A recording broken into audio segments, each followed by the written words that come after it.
जी अस्सलाम वालेकुम व्यूअर्स, मैं हूं समीना पाशा। उम्मीद है आप लोग खैरियत से होंगे। व्यूअर्स, कुछ अहम खबरें और अपडेट्स लेकर इस व्लॉग में आपके सामने हाजिर हैं। जनाब, खबरें इंपॉर्टेंट हैं क्योंकि आज है 15 दिसंबर और आज मनाया जाएगा यौम शोहदा। और पाकिस्तान तहरीके इंसाफ जितनी भरपूर तरीके से ये आवाज उठा सकेगी अपने शोहदा के लिए, उतना ही ज्यादा प्रेशर बिल्डअप होगा इस रजीम के लिए। तो ये कितना इंपॉर्टेंट है, इसके हवाले से कुछ बात करते हैं। लेकिन दूसरी तरफ पीटीआई ने जो सिविल नाफरमानी की कॉल दे रखी है, इसके ऊपर उस तरह की तैयारी अभी तक नजर नहीं आ रही और पीटीआई की क़यादत भी यकसू नजर नहीं आ रही। दूसरी तरफ हमने ये कह जरूर रहे हैं कि जी बिल्कुल वो हमारी अपनी एक ऑप्शन है, लेकिन क्या उसके लिए कोई अवेयरनेस कैंपेन चलाई गई है या कुछ हम देख रहे हैं कि कोई सोशल मीडिया पर बड़ी कोई बात की जा रही हो, तो ऐसा है नहीं।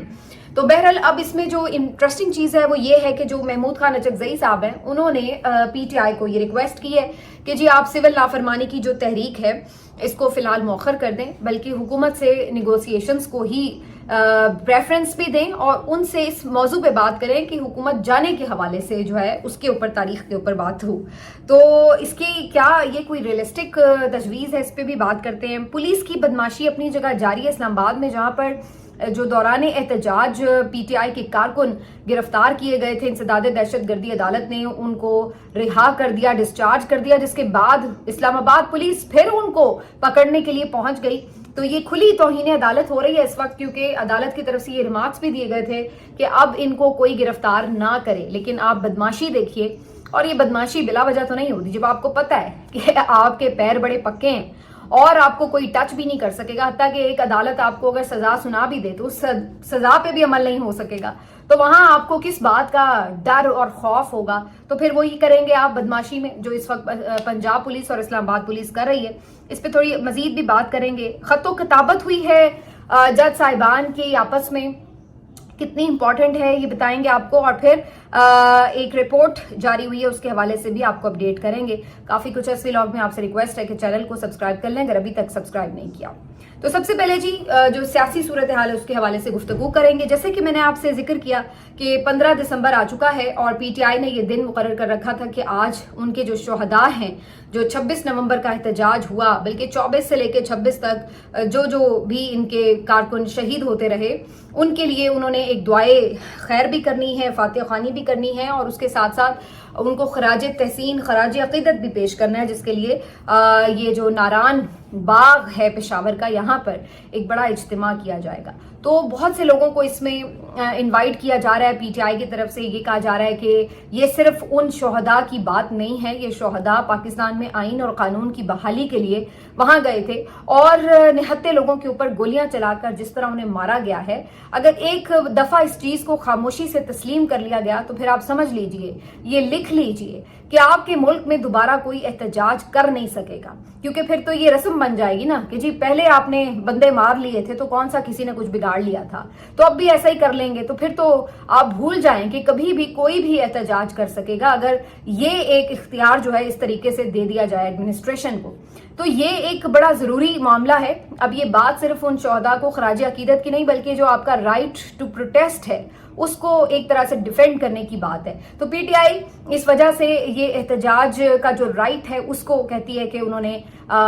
ये सिर्फ बचाना है, बल्कि साथ साथ वो अपने जो जाहिर है शोहदा की फैमिलीज हैं उनको भी यहाँ पे बुलाएंगे। तो एक बड़ा इज्तिमा होगा और यहाँ पर मुख्तलिफ तकारीर भी होंगी, आइंदा के लाहे अमल के हवाले से गुफ्तगू भी होगी। लेकिन वही बात है, इस तरह की गुफ्तगू आज हवेलिया में भी अली अमीन गंडापुर साहब ने की और कहा है कि जी हम अगली दफा आएंगे तो फिर हम असलहा लेके आएंगे, फिर हम देखेंगे कि कौन हमें गोली मारता है वगैरह वगैरह। मेरा ख्याल है कि इस तरह की बातें नहीं करनी चाहिए। आपकी तहरीक की खूबसूरती ये है कि ये पुरअमन तहरीक है। आज अगर इंटरनेशनल मीडिया आपके हक में बात कर रहा है तो बहुत सारे उसमें जो और चीजें हैं, तो उसमें एक वजह यह भी है कि वहां के लोग निहत्ते थे और इंटरनेशनल मीडिया ये रिपोर्ट कर रहा है कि निहत्ते लोगों के ऊपर ये जो इंतजामिया की तरफ से एक क्रैकडाउन किया गया, ऑपरेशन किया गया, ये बिल्कुल जो था वो किसी तौर भी इंसानी हुकूक के जुमरे में नहीं आता। तो इस वजह से आपकी तहरीक में ये जान है कि आप पुरअमन हैं। अगर आपने असलहा उठाना है तो फिर तालिबान में,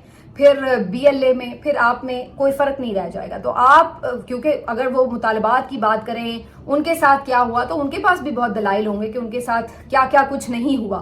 تو اس طریقے سے آپ کے پاس بھی بہت دلائل ہوں گے اور جائز دلائل ہوں گے، لیکن پھر بھی جو تحریک کی خوبصورتی ہے وہ یہی ہوتی ہے کہ وہ پرامن رہے، اس میں تشدد کا ایلیمنٹ نہ ہو، اس میں آپ کے پاس اسلحے کا کوئی چوائس نہیں ہے۔ تو بھلے آپ اس وقت گورنمنٹ میں ہیں، بھلے آپ اس کو جس طرح سے بھی صرف اپنے کارکنوں کو بھلے ایک مورال اپ کرنے کے لیے ہی یہ بات کہہ رہے ہوں گے، ظاہر ہے کہ آپ سچ مچ میں تو نہیں آ جائیں گے گنے اٹھا کے، یہ کارکنوں کو بھی ایک تھوڑا مورال اپ کرنے کے لیے اس طرح کی باتیں کی جاتی ہیں، لیکن میرا خیال ہے پھر بھی نہیں کرنی چاہیے۔ اور اصل چیز یہ ہے کہ آپ اپنے جو لوگ شہید ہوئے ہیں ان کا انصاف مانگیں، اس کے لیے ہر فورم پہ جائیں، اس کے لیے ہر طرح سے آواز اٹھائیں، اس کے لیے سنسیئر ہو کر بغیر کسی کمپرومائز کے جدوجہد کریں، تو پھر انشاءاللہ آپ کو ضرور کامیابی ملے گی۔ لیکن اگر آپ سامنے سے آ کے اس طرح کی باتیں بھی کرتے رہیں، ایویں لوگوں کو ذرا دکھانے کے لیے کہ دیکھیں نہیں ہم بڑی بڑکے مار کے آ رہے ہیں، اور دوسری طرف آپ کمٹمنٹس بھی دے دیں کہ کوئی زیادہ بات چیت نہیں ہوگی، تو پھر اس طرح سے جو ہے شہداء کو انصاف تھوڑا ملنا مشکل ہو جائے گا۔ بہرحال 15 دسمبر کو یہ ایک دن رکھا گیا، اور اس کے لیے بھی اسپیشلی عمران خان صاحب نے ہی جب زور دیا ہے تو پھر تھوڑی سی ہلچل ہوئی ہے۔ تو خان صاحب کی خاص ہدایت ہے جی، اس دن کو بھرپور طریقے سے منایا جائے گا، دعا کی جائے گی شہداء کے لیے، اور ورلڈ وائڈ کی جائے گی۔ اور بھی ممالک میں پی ٹی آئی کے جو لوگ ہیں، عام جو پاکستانی ہیں اوورسیز، وہ بھی اس کا حصہ بنیں گے، تو ایک اوور آل پروٹیسٹ کر کے یہ بتایا جائے گا کہ جناب نہتے لوگوں کے ساتھ کیا کیا گیا ہے۔ اب آ جاتے ہیں جی کہ دوسری طرف عمران خان صاحب کی کال یہ تھی کہ 15 دسمبر تک اگر کوئی اس بارے میں بات چیت کو آگے نہیں لے کے چلتا، حکومت اس مذاکرات کی آفر کو ٹھیک سے نہیں اگر رسپونڈ کرتی، تو پھر ہم سول نافرمانی کی تحریک چلائیں گے، اور پھر ہم اوورسیز پاکستانیوں کو یہ اپیل کریں گے باقاعدہ کہ آپ اپنے ریمیٹنسز کم کر دیں۔ تو اس معاملے کے اوپر اب نہ صرف یہ کہ خود پی ٹی آئی کے اندر ایک یکسوئی نہیں تھی کہ یہ ہونا چاہیے نہیں، بلکہ اب اس کے ساتھ ساتھ یہ خبر بھی آ رہی کہ محمود خان اچکزئی صاحب نے بھی پی ٹی آئی سے یہ اپیل کی ہے کہ آپ یہ سول نافرمانی کی جو کال ہے اس کو فی الوقت واپس لے لیں، عمران خان صاحب کو بھی یہ تجویز دیں، اور حکومت کے ساتھ بات چیت ہم کرتے ہیں اور اس موضوع پہ بات کرتے ہیں حکومت جانے کے حوالے سے کہ جی آپ اس کے اوپر کوئی کنسنسس ڈیولپ کریں۔ اب مجھے آپ آنیسٹلی اگر پوچھیں تو وہ حکومت جو آپ کے ساتھ بیٹھ ہی نہیں رہی، اور جب آپ مذاکرات کی بات بھی کرتے ہیں تو وہ آپ کا مذاق اڑاتے ہیں، تو آپ کے خیال سے وہ سیریسلی حکومت اپنے جانے کے حوالے سے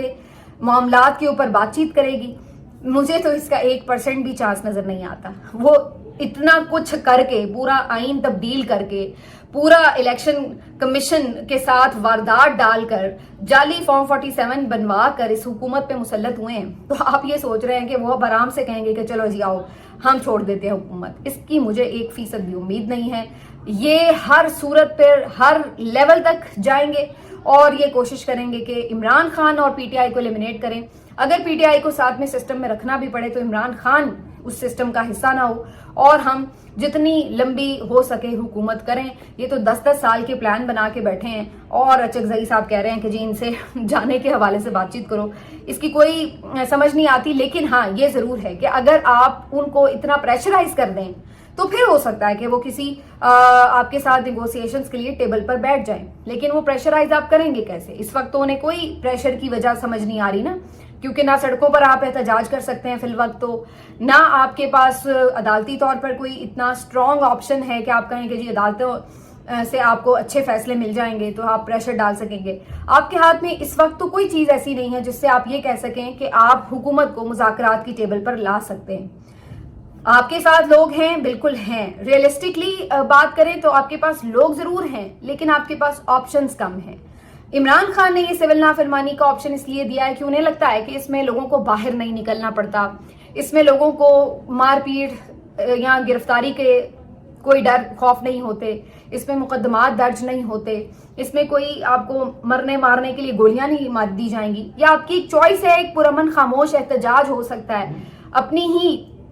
حکومت کے خلاف کہ آپ ہماری بات کسی طور نہیں سن رہے تو ہم پھر آپ کے ساتھ عدم اعتماد کرتے ہیں۔ تو یہ ایک طرح سے عوام کا اپنی حکومت کے اوپر، اس پورے سسٹم کے اوپر ایک عدم اعتماد ہوتا ہے۔ تو عمران خان یہ آپشن اس لیے دے کے آ رہا ہے، لیکن اصل جو باقی لوگ ہیں ان کی بات میں یہ وزن تو ہے کہ اس کو کیلکولیٹ کیا جائے کہ کیا واقعی یہ آپشن इतनी वायबल है या नहीं है, इस पे लोग वाकई उस तरह से रिस्पॉन्ड भी करेंगे या नहीं। तो ये चीजें जरूर है, उसके लिए आपको भरपूर किस्म की एक मोबिलाइजेशन करनी हो सकती है, भरपूर किस्म की लोगों के अंदर एक अवेयरनेस देनी पड़ सकती है। लेकिन फिलहाल हमें पीटीआई की जो तंजीम है उससे तो कहीं कम से कम इस तरह की कोई मूवमेंट नजर नहीं आ रही। अगर ये कोई काम शुरू हुआ तो ये बीड़ा भी सोशल मीडिया को ही उठाना पड़ेगा। जो पीटीआई के सोशल मीडिया के लोग हैं वही आपको इस सिलसिले में कोई बातचीत करते, कोई कैंपेन चलाते एक्टिव नजर आएंगे। बाकी इधर बाहर वालों से आप इस बात की तवक्को ना रखें। मेरा नहीं ख्याल है कि वो इस पे कोई बहुत ज्यादा कैंपेनिंग करेंगे या लोगों को इसके ऊपर कुछ बहुत मोबिलाइज करेंगे। लेकिन HXI साहब की अपील अपनी जगह मौजूद है, लेकिन इसके बदले में अगर वाकई हुकूमत कुछ इनको ऑफर कर सकती है तो क्या कर सकती है? हुकूमत इनको कुछ भी ऑफर नहीं कर सकती, ना उनके पास कोई इख्तियार है। जहां तक अदालतों की मैंने बात की तो इसके हवाले से आज की एक एग्जाम्पल आपके सामने रख देते हैं कि इंसदाद दहशतगर्दी अदालत ने आज पीटीआई के कारकुन जो एहतजाज में पकड़े गए थे उन्हें जब पेश किया गया तो उनको देखा गया तो कोई शवाहिद नहीं थे, तो जज साहब ने उनको रिहा कर दिया। जब उनको रिहा किया गया तो उसके ऊपर फौरी तौर पर जज साहब ने ये बात की कि इनको रिहा किया जा रहा है, ये ना हो कि इनको दोबारा पकड़ा जाए वरना मैं पुलिस वालों को हथकड़ियां लगवा दूंगा। यानी जजों को इस बात का पता तो है कि हो क्या रहा है, इधर आप लोगों को रिहा करते हैं, उधर बाहर फिर पुलिस पहुंची होती है उन्हें पकड़ने के लिए। तो उन्होंने वाज़ेह तौर पर ये बात कही। इसके बावजूद आप जरा अंदाजा लगाएं दीदा दलेरी का। मैं तो हैरान हो गई ये खबर देखकर कि फिर भी दीदा दलेरी का आप अंदाजा लगाएं कि इधर ये कारकुन रिहा हुए हैं जेल के बाहर से और इधर जुडिशल कॉम्प्लेक्स में बाहर पहले से पुलिस मौजूद उनको फिर पकड़ने के लिए आ गई और कहने लगे जो वहां पे मुतल्लिका पुलिस अफसरान थे कि इनको तो मैं एहतजाज के केस में दोबारा अंदर करा दूंगा। तो आप अंदाजा लगा लें कि ये इस हद तक अब इंतजामिया गुंडागर्दी और बदमाशी पर उतर आई है कि अदालतों के अहकामात इनके लिए कोई हैसियत नहीं रखते और वो सही है अपने जगह पे। उसकी वजह यह कि हमने बाबर सत्तार साहब के केस पे ये देखा कि उन्होंने एक कमिश्नर को डीसी साहब थे उनको जब एक केस में सजा दी 6 महीने की तो फौरी तौर पर चीफ जस्टिस आमिर फारूक साहब ने वो सजा मुअत्तल कर दी और उसके बाद से आज तक उस केस के ऊपर कोई पेशरफ्त भी नहीं हुई। तो अगर किसी एक को ब्यूरोक्रेसी में कोई सजा हो कभी तो फिर उनको लगे ना कि हाँ जी अदालत का हमने हुक्म मानना। होता क्या है कि अदालतें तो आपको पता है आधी से ज्यादा कॉम्प्रोमाइज हैं। तो अगर कोई इस तरह का जज अगर कोई फैसला दे भी देता है तो उसके बाद उसको पता है उसके फैसले पे कोई अमल ही नहीं होना। सिस्टम सिर्फ उसी फैसले पे अमल कर रहा है जो उनको सूट करता है, जो उनको पसंद करता है, जो पसंद आता है उनको। जो उन्हें फैसला पसंद नहीं उस पर वो अमल नहीं करते और उसके बाद उन्हें कोई खौफ भी नहीं होता कि अगर हम इस पे अमल नहीं करेंगे तो हम पकड़ में आ जाएंगे। उन्हें पता है कि हमारा क्या बिगाड़ लिया जाएगा। तो इसलिए उनकी दीदा दलेरी, उनकी गुंडागर्दी, इनकी बदमाशी इस लेवल तक बढ़ चुकी हुई है कि ये परवाह ही नहीं करते कि अदालत कौन है, हम क्या जानते हैं। तो ये इस वक्त जो है स्टेट ऑफ अफेयर्स का हाल है। इसको तो मेरा ख्याल है कि ये बनाना रिपब्लिक से भी आगे हम कोई सूरत हाल में जा रहे हैं जिस तरह की इस वक्त हमारी स्टेट की हालत हो चुकी है। उसके अलावा जो जज साहिबान है उनकी तरजीहात क्या है, वो एक दूसरे को खतूत लिख रहे हैं, लेकिन अब इन खतूत का कोई फायदा नहीं। जब आपके पास थोड़ी बहुत पावर थी, जब आप थोड़ी बहुत हिम्मत कर लेते, थोड़ा बहुत आप कोशिश करके अपनी इदारे को बचा सकते थे, तब आप सब दूसरों की तरफ देखते रहे कि आपकी जंग दूसरे लड़ लें। आज ये सूरत हाल है, ना आपके फैसलों की कोई औकात है, ना आपके खतूत की कोई हैसियत है, ना आपके पास कोई पावर्स बाकी रह गई हैं। हो ये रहा है,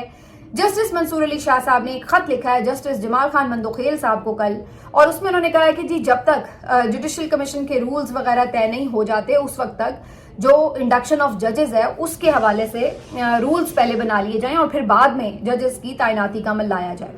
अब ये जो खत उन्होंने लिखा था, इस टाइप का खत वो पहले भी लिख चुके हैं। या अफरीदी साहब को भी उन्होंने लिखा है कि पहले 26वें आईनी तरमीम का मामला हो, फिर जुडिशल कमीशन का इजलास हो। उसके बाद ये कमेटी बना दी गई थी कि जी आप पहले रूल्स तय कर लें। ये जो कमेटी थी ये जस्टिस जमाल खान मंदोखेल साहब हेड कर रहे हैं रूल्स बनाने के लिए। जस्टिस जमाल खान मंदोखेल साहब ने जस्टिस मंसूर अली शाह साहब को कम से कम इतना जरूर रिगार्ड किया कि उनके खत का जवाब दे दिया,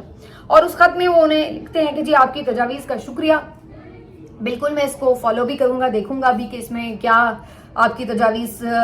जो हैं किस हद तक मुफीद हो सकती हैं। और साथ में उन्होंने कहा कि जी आपने भी कुछ नाम तजवीज़ किए हुए थे बल्कि जजेस के हवाले से, तो मेरा ख्याल है जब तक हम रूल्स फाइनल ना कर लें उस वक्त तक अभी हम देखते हैं कि कौन से जजेस की हो सकती है। तो बेसिकली उन्होंने जवाब ज़रूर दिया, लेकिन उस जवाब में कहीं ये नहीं है कि हाँ जनाब आप ठीक कह रहे हैं, जजेस की तैनाती नहीं होनी चाहिए जब तक कि ये तमाम बाकी पेचीदगियां जो हैं आईनी वो दूर हो जाएं। तो मंसूर अली शाह साहब अब आप खत लिखते रहिए, लेकिन हकीकत यही है कि ठीक है, ये तो कोई तारीख में लिख लेगा कि आपने कुछ खतूत जरूर लिखे, कम से कम आखिरी चंद आवाजें जो अदलिया को बचाने के लिए कोशिश कर रही थी, लेकिन हकीकत यही है कि अब देर हो चुकी है और अब तीर जो है वो कमान से निकल चुका है, वक्त गुजर चुका है। जब गाजी फायज ईसा साहब ने अत चुकी हुई थी उस वक्त आप पहले तो उनके साथ रहे, उसके बाद जब आपको लगा कि अब काम जो है वो खराब हो गया, ज्यादा ही पानी पुलों से ऊंचा हो रहा है, तब आप बेदार हुए और तब आपने जब कोशिश फिर भी आप कर सकते थे, अगर कोई फुल कोर्ट इजलास बुलाते, कुछ अपना आपके पास अक्सरियत थी, लेकिन आपने ऐसा नहीं किया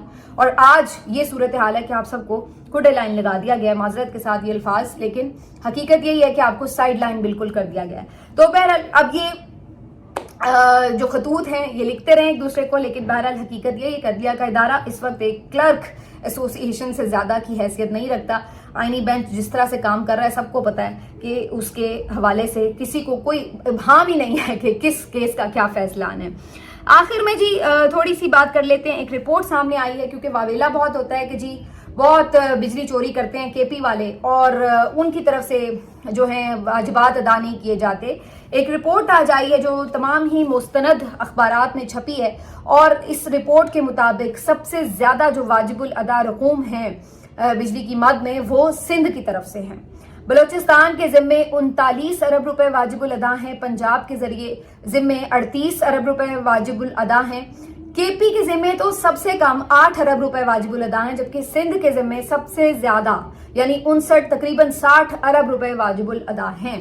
तो ये जो एक बहुत आपको शोर मचता नजर आता है कि जनाब केपी लुट गया, केपी में ये हो गया, केपी में तो जैसे कुछ हो ही नहीं रहा काम और जी केपी सबसे नालायक सूबा हो गया। अगर अभी आपने सरप्लस रेवेन्यू वाली रिपोर्ट देखी उसमें भी केपी नंबर 1 था,